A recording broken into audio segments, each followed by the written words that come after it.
இன்றைக்கி நமக்கு மாம்பழ கேசரி எப்படி பண்ணுறதுன்னு பார்க்கலாம். அதுக்கு ஒரு மாங்காய் பழம் எடுத்துருக்கிறேன், 1/2 கப்பு ரவை, 1/2 கப் சுகர், ஒரு 4 ஏலக்காய். ஏலக்காயும் சுகரையும் நான் மிக்சியில் பவுடர் பண்ணி எடுக்கிறேன். இதோ தோலெல்லாம் நீக்கிட்டு நமக்கு மிக்சியில் போட்டு இதுக்கு பல்ப் எடுக்கலாம். இப்போ செய்கிறதுக்கு ஸ்டார்ட் பண்ணலாம். இப்போ நான் கொஞ்சம் கீ விடுறேன்.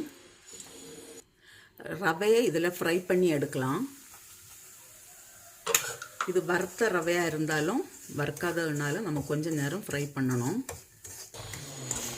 இப்போ இந்த 1/2 கப்பு ரவைக்கு 1/2 கப்பு தண்ணி சேர்க்குறேன்.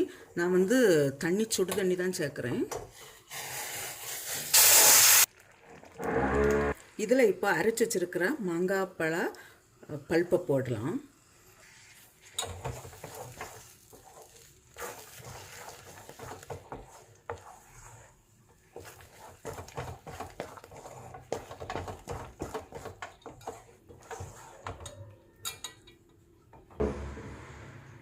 ஒரு ஸ்பூன் கீ சேர்க்குறேன். இது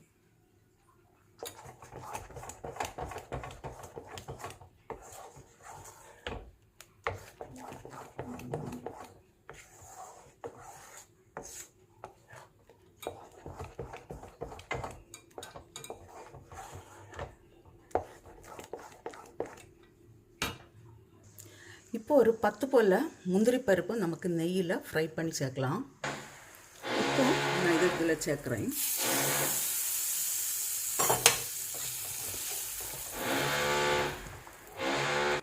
இது ஆயிடுச்சு. நான் இப்போ ஸ்டவ் ஆஃப் பண்ணுறேன். மாம்பழ கேசரி ரெடியாக இருக்குது. நீங்களும் இதே போல் செய்து பாருங்கள். செய்து பார்த்து உங்களுடைய கருத்துக்களை தெரிவிங்க. உங்களுக்கு இந்த சமையல் பிடிச்சிருக்குன்னா சப்ஸ்கிரைப் பண்ணுங்கள். உங்களுடைய ஃப்ரெண்ட்ஸுக்கெல்லாம் ஷேர் பண்ணுங்கள்.